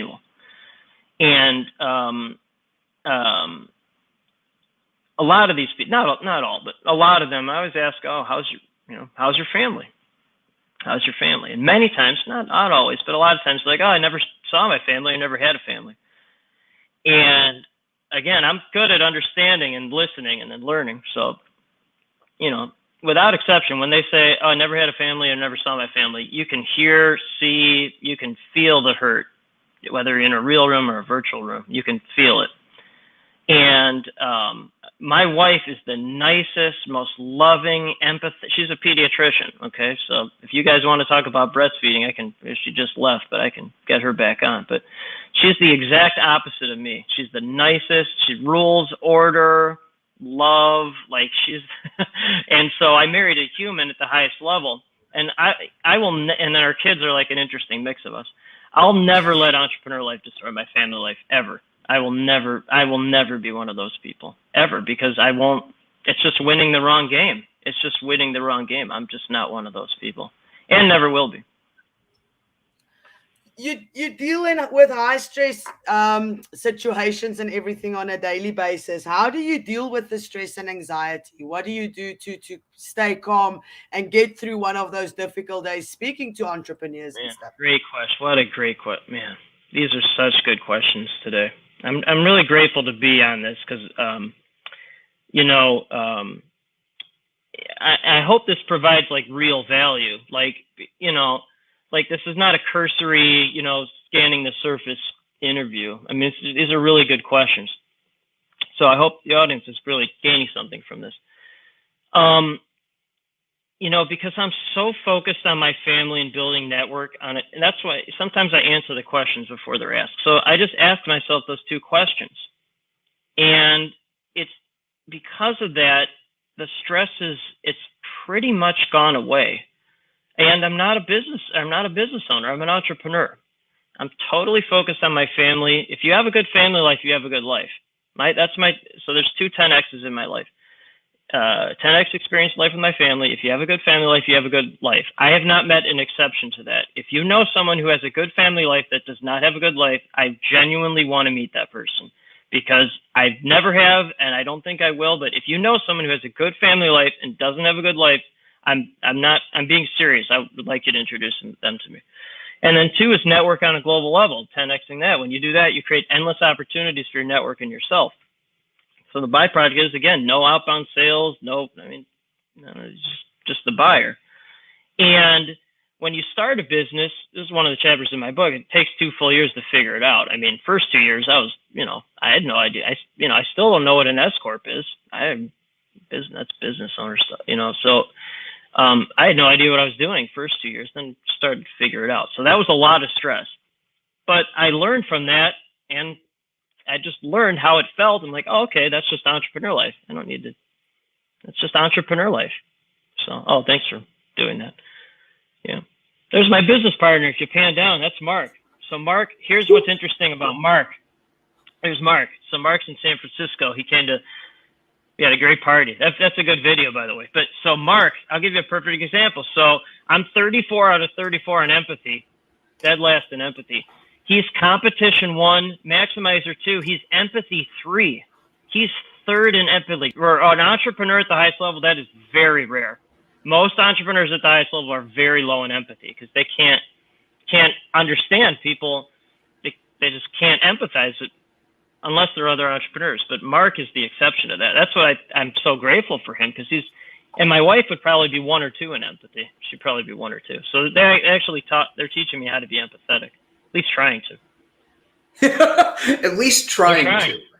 So, well, they are. With that, it's hard. Empathy is hard. And I think that's something that, because you know that about yourself, like Justin, that helps you separate yourself. And like 100%. You have to know yourself, especially being an entrepreneur. As a businessman, you have to be able to understand what the people want. As an entrepreneur, you have to be able to know what you want.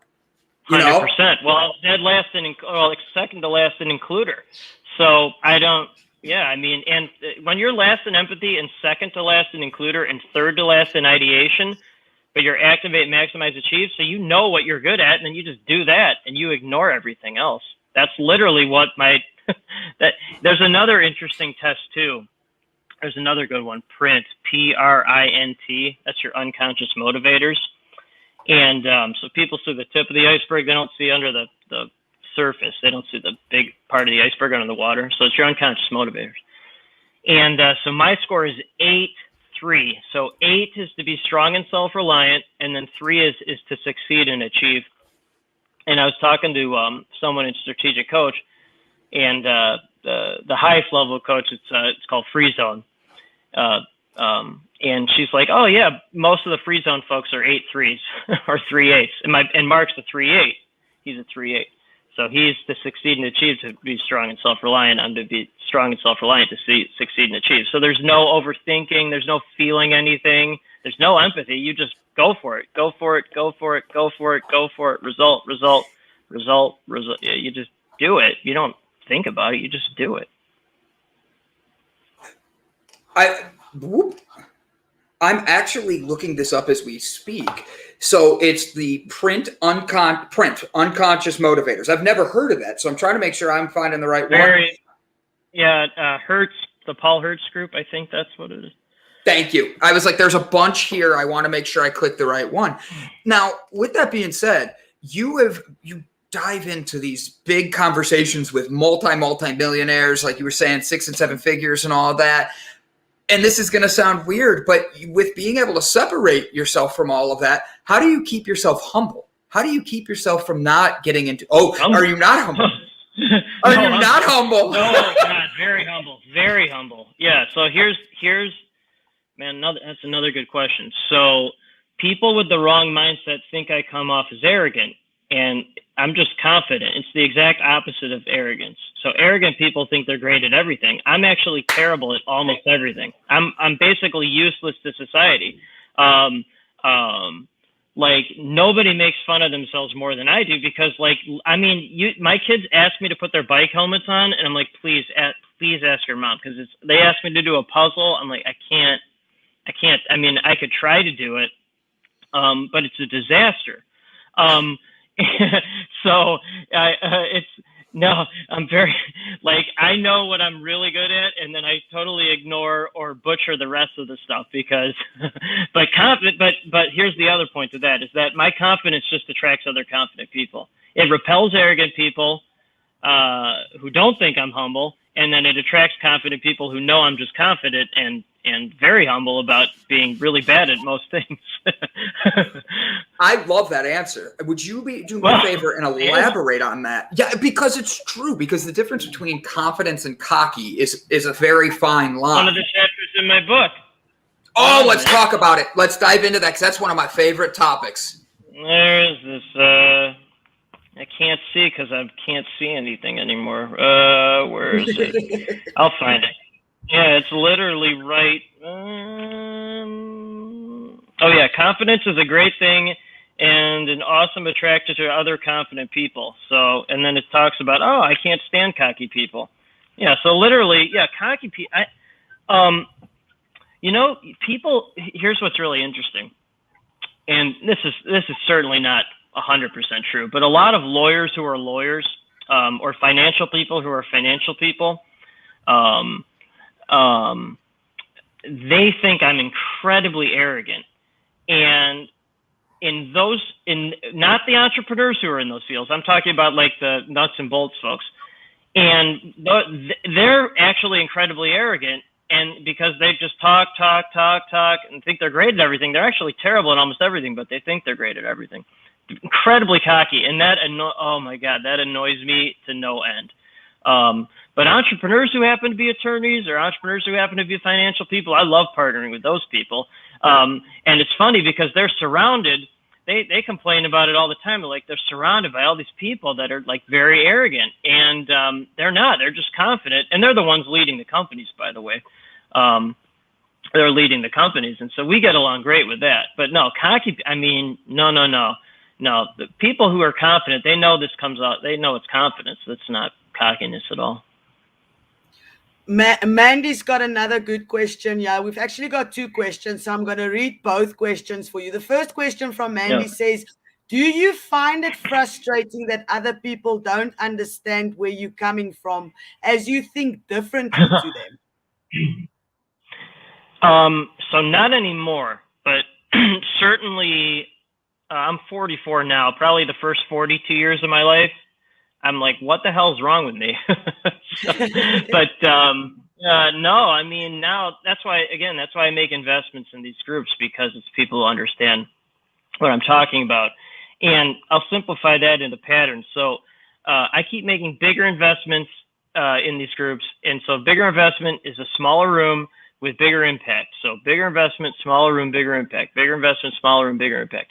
That allows me to make biggest investment in smallest room, which is my family, where I can make most impact. So bigger investment, smaller room, bigger impact. Biggest investment, smallest room, my family, most impact. And my wife, again, she's the exact opposite of me, but she does understand. She does understand. And whenever I have a really, really, really, really good idea, which is very rare, but it does happen, I always ask her. And if she says, yes, that's a good idea, that's all I need to hear. I really don't care what anyone else says. Because if she says it, I know it's good, because she'll tell me if it's bad. She'll tell me. I like that. And then Betsy is asking, how many of the 4 boxes do you check? I think it's on the Strength Finder. We did that one. He said 3. Yeah, 3. Oh, 3 out of 3 out of 4. Did we do that one? I apologize. No, you're good. But my question from that is, how important do you think it is for people to do something like the Strength Finder? Oh God, On so important. Yeah, I mean, I'll answer it like this. So the number one thing for me is Kolbe, Kolbe. It's the A index test. It's $55 US. The only thing I write down before I meet someone is their name and their Kolbe score, for two reasons, because I simplify into patterns. One, if someone knows or understands their Kolbe score, 100% of the time it's a higher level of conversation, 100%, not 99, not 98, 100%. Because it's how your brain is wired, it's how your brain strengths, it's not your personality. I don't care what your personality is, I want to know how your brain works. And then two, it's the Bible of strategic coach, top entrepreneurial group in the world. Your name tag and strategic coach is your name, the industry you're in, not the name of your company. Nobody cares about that. It's the industry you're in, and then your Kolbe score. So I immediately know if I'm talking to someone who's going to ask me the same questions 500 times and never do anything, or talking to someone who's going to ask me the question, not even finish the question and say, let's go. They're not overthinkers. They're just going to do it. But the strength finders, a lot of people only do the first 5. I can't tell you how important it's been for me to know the all 34, because again, I like to know what I'm worst in and then try to collaborate with people that are high in those, because then they can, that's collaboration. That's not competing. That's just like, and again, I'll talk about Mark, because talk to me is totally meaningless without doing something about it. I don't understand it. The only reason I'm talking so much here is because you're asking great questions, and I'm hoping to provide good impact here. But so my Kolbe score is 8671, which is a unicorn score. I'm an 8 fact finder, 6 follow through, which is incredibly high for an entrepreneur, and a 7 quick start, and then 1 implementer, building or using my hands. I'd be a 0 implementer if that existed, or a -100 implementer. So I'm 8671. Mark is a 1596. So we're kind of the same in the middle, but totally opposite implementer. He's a really high implementer, no fact finder. I can say one thing, he said, okay, good. I need a lot of facts. So perfectly collaborative. Strength finders. I'm activate, maximize, achieve, dead last in empathy. He's competition 1. I'm 4th in competition. We're both maximizer 2. He's 3rd in empathy. 3rd. Totally collaborative. The print test, unconscious motivators. I'm 8-3. He's 3-8. Unconsciously, we're motivated by the same things. Consciously, we're collaborative. Unconsciously, we're collaborative. That's why it works. So yes, that's why it's important to know these things. Did you go through a lot of business partners or colleagues before finding one that fits that?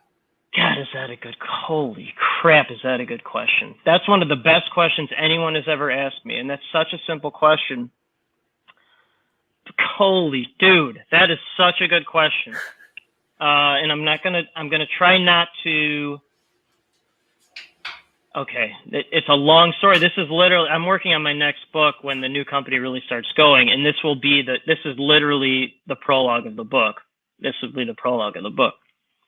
And so I'm in Abundance 360, which was on Zoom this year. For those who don't know, Abundance 360 at the level I'm at, which I don't care about, but most people do, 99% of the folks are running $10 million to $10 billion companies. Okay, so I'm in that room talking to these people. And I was talking on Zoom to Dan Sullivan on a side chat. Again, Dan is the co-founder of Strategic Coach, top entrepreneurial group in the world. I'm like, hey, I'm trying to find my Babs. So Babs is Dan's wife and co-founder of Strategic Coach. She is full backstage. He's full front stage. Like, I'm full front stage. I was trying to find someone full backstage. And he's like, no. The trick is not to find your Babs, is have your Babs find you. So I'm low in ideation, but when I know there's a good idea, I'm like, oh, that's a good idea. So I did it through Strategic Coach called an impact filter, which is, it's a form, and you write down all the things that you want in this person, and then what you don't want. And then I just started talking to a few people and selectively sent it out to a few people, just a few, not that many. And Mark saw it, and he's a 9 quick start, which is 10 is the highest, and he's a 1 fact finder. He doesn't need any facts. It's like, okay, let's do this. Okay. So I'm like, okay. So there was one previous potential business partner that was not a good fit. Then I went to Dan and said, hey, I need to find my Babs. He said, no, have your Babs find you. And then I started sending that out, and then the Mark found me. And here we go. So there's only 2 people, only 2. Wow. Knowing what you know now, is there anything you would have done differently when you first started out? Not when I first started out, because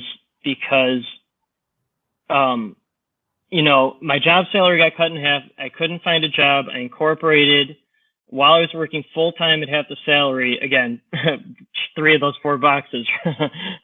I reached out to 5,000 people to find my first 5 clients. So 1 out of 1,000 people said yes. Okay, 0.1%. So got 5th client, resigned the next day. And then Robert Feeder, he's the top media columnist in the Midwest, did a story. I started my own firm. Okay, so that was just to get the company started. Most people can't do that. They don't like my dad. They don't go into a plane that's about to get shot down without a parachute. My dad did that several times. But I'm just okay. So, so I'm glad I went through all that, because I had to. If that's entrepreneur life, if you can't get through something like that, that was just to start the company. Then you can't do this. But what I will say is that I had 0 entrepreneurial background at all before I started my company. I didn't even know what an entrepreneur was. So if I could go back, I'd go back to college. Like I got a full academic scholarship to college. I have somewhat of a brain. I never took an entrepreneur class at all. So I would have taken entrepreneurial classes taught by actual entrepreneurs. If I could go back, I would have done that.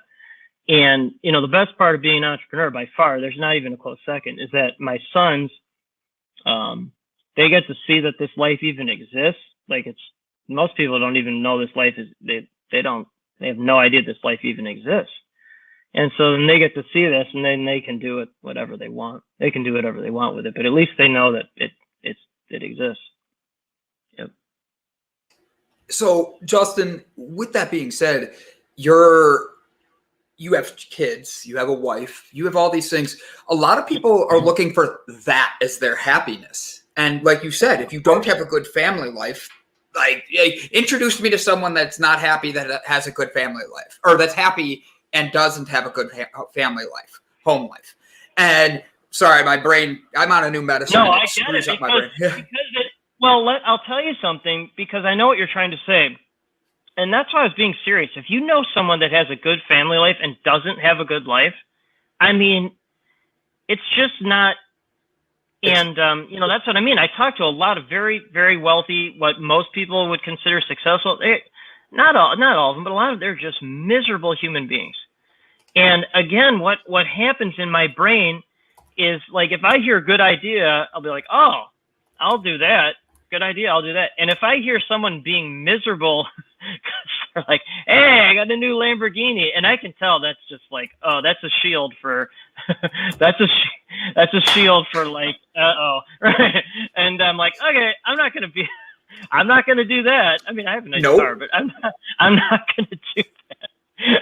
I just am like, I listen. I'm like, okay, I'll do that. I'm not going to do that. I'll do that. I'm not. So that's literally how my brain works.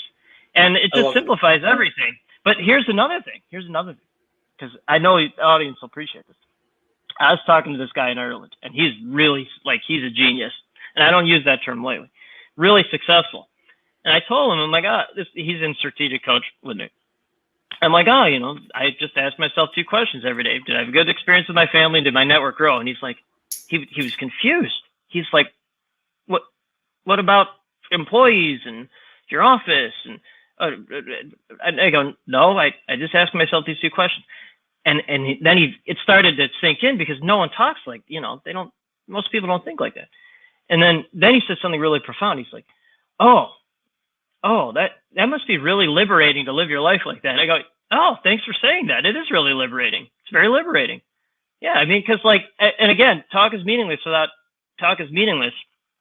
doing something about it. So right after this interview, I'm going to my son's elementary school, and I'm, you know, everybody wears masks, but I'm passing out the school lunches.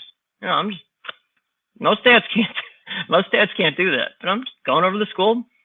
And then after that, doing a podcast with a genius entrepreneur in Canada. And we're going to talk about cool things like this. So I don't understand all this other stuff. I don't understand it. Maybe that's because I was a journalist. Oh, my wife just brought me a very nice, she just brought me this nice shake. See, that's what I mean. Now I'm jealous because your wife brings you things. So good job. Oh my God. Well, here's another thing. So, again, talk is meaningless without doing anything. So the first thing I do every single day without exception, is I do a grateful journal to my wife, a grateful journal. So what I'm grateful for her the previous day. Because for my wife, that's the most important thing, is telling someone or saying thank you. So I don't care if someone says thank you to me, but for her, so that's what I do. I've done it for more than a year now. And I'll tell you, that's a great practice. And the book I just finished reading, although I never read a whole book, I scanned it. I think it's called Love Languages, the 5 love languages. Oh, the 5 love languages. Yes. Physical touch, words of affirmation. Yeah. Yep. Yeah. My wife's words of affirmation. So, okay, now I know the answer. I'll do something about it. So constantly, I'm just constantly saying thank you, I love you, because I know that's what she needs. That she needs. What is your love language, Justin? I have a guess. I want to say touch. Well, you're a guy. Guys are all touch. Of course, I figured guy would be touch. Yeah. Oh yeah. But my second one for you, I picture your second love language. I could see you being acts of service, like somebody being there for you. Would you say that or no? I don't know the answer because I just focus on the first. I simplified it. So I love that. Great answer. Great answer. I don't remember. I really don't remember. I actually don't. I could. Yeah. No, my wife. Don't worry about it. She told me all 5 because she's close in some of the other ones, but I just remember the one because. And so my wife's Colby, she's an 8742. Okay, so she's very high fact finder like me, very higher follow through, lower quick start, and a little bit higher implementer. And so Colby will match the scores, right? And the funniest part was, they're like, they match you up, and they're like, Justin, we're not asking you to be someone different, but please do not walk out of the conversation in the middle of it when your wife's trying to explain something. Because I just want the answer. I don't need a whole, but she needs to. So okay, I'll just sit there and let her. Okay, needs to explain it more. Fine, but I just want the answer. I don't need all this other stuff. So Justin, I like you a lot, buddy. The comments coming in are hilarious for me because they're like, gee, this guy sounds a lot like someone I know. And everybody's like, gee, I wonder who that would be. I don't know, guys. Who are you talking about? Yeah. So, Justin, I want to ask, and this is going to be a simple one for you and probably going to annoy you with how simple it is. Good. What would be a book that you would recommend everybody read or something they should do? 2. That's a great question. No, because I'm a 100% simplifier, so less is more. Again, I don't usually talk a lot unless someone's asking me questions. So there's 2 books. There's 2. And here we go. All right. So I even brought this up in anticipation of this question because I figure you'd ask me because it's a good question. So number one by far, there used to be a previous number 1, but this one just passed it. So number 1 is Man's Search for Meaning by Viktor Frankl. So sold about 12 million copies. It's a New York Times. Okay, so he survived the Holocaust and then wrote about it and then became one of the world's top, therapists. So I think it's one of the most important books ever written. Okay, so and again, I simplify. I just want the answer. So there's a quote in there, this is what I'll read. The prisoner who had lost his faith in the future, his future was doomed. With his loss of belief in the future, he also lost his spiritual hold. He let himself decline and become subject to mental and physical decay. Okay, so whether you're in a concentration camp or you're an entrepreneur, if you don't have a bigger and better future, you're dying, whether that's physically or mentally. And so that's why I'm constantly trying to improve my mindset to build a bigger and better future. I mean, new company's 1 million times bigger than what current one is. 1 million. Okay, so that's 1. That's a good one. Viktor Frankl, Man's Search for Meaning. And then 2 is Mastery by Robert Greene. New York Times bestseller.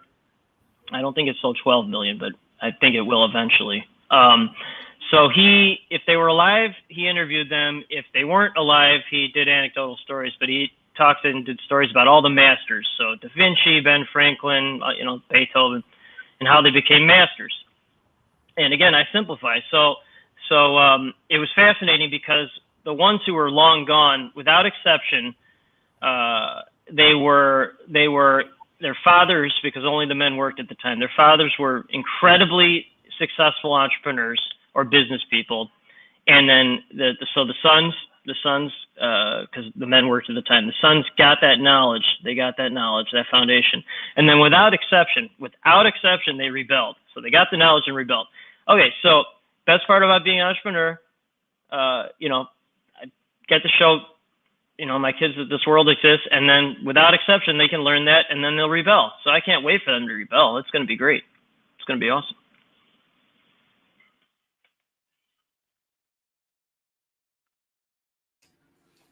I think I just love this interview. Good one. I have one last question. If you have to define success, how would you define it? Yeah, am I a good dad? That's it. Oh, I love that answer. Justin, of everything we said, you've given so many good answers, but that answer hits home because you've hit entrepreneurship, you've hit business. I'm a dad who happens to be an entrepreneur. I'm not an entrepreneur who happens to be a dad. And then I know what it's like to not have my dad around. I'm just not that person. So I love that. Justin, you are I'm gonna say this, and you're gonna laugh at me, but don't ever fucking change, man. You are a good person, and I love what I appreciate that. Absolutely. So what we do is at the end of every episode, we speak a positive thing out into the world, so everybody can actually hear good and end their show and go about their day. I'll have Ilse go first. I'll go second, and then you get the final word of the day, whatever you want to be. You could literally say something off the walls that makes us all be like, well, wow, that took a turn. Or you could say something, you could tell us your favorite quote. So, Ilse, would you do me a favor and start us off today? I will. Today is Hump Day, and we just had such an amazing interview. I hope you guys enjoyed it. I'm just going to say that I'm just going to read my card today. I am speechless, and that does not happen very often. My card for today says, create can-do kids. It says, don't impose your thoughts of lack and limitation on your children. When you think your children can, they will think they can. When you erase your own doubt in your own child's ability, your child will face each challenge with a confidence and a can-do attitude.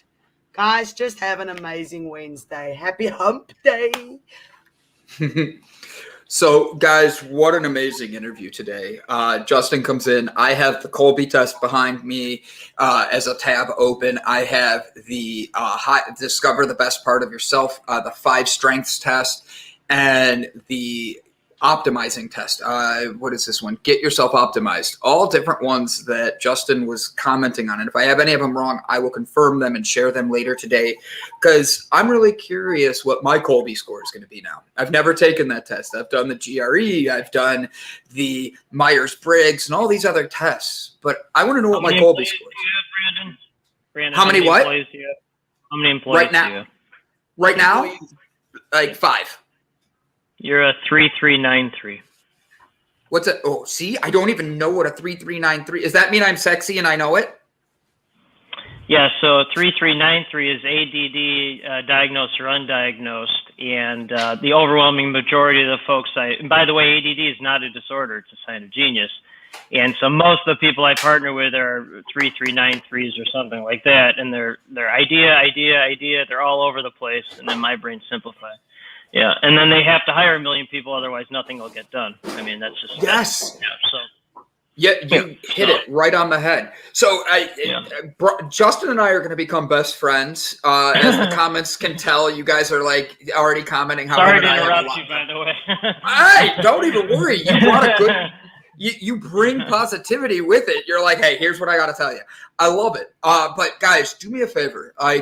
It is Wednesday. It is hemp day. It is hump day. We've learned about hemp today. If you don't have someone to hump, come get some hemp from us at delightcafe.com and we'll calm your happy ass down. So Justin, take us out, my friend. Give us the final goodbye of the day. And Justin, thank you for being here, my friend. You got us going in the right direction, and I couldn't be more grateful for you. Yeah, this was a tremendous interview, and so a grateful journal to my wife every day, and then on LinkedIn I do a grateful journal every Monday through Friday. So I have about 27,000 followers, so I'll include this in that. And the reason why I'm mentioning is if you're constantly grateful, you just said the word, but if you're constantly grateful, it's hard to be ungrateful. So constantly grateful, hard to be ungrateful. So thank you for preaching gratitude, because that's what it's all about. Absolutely. Guys, my new best friend, Justin Breen. Guys, have a great one. Find someone to hump, and if you don't, remember, delightcafe.com. Find your hemp. Thanks, guys.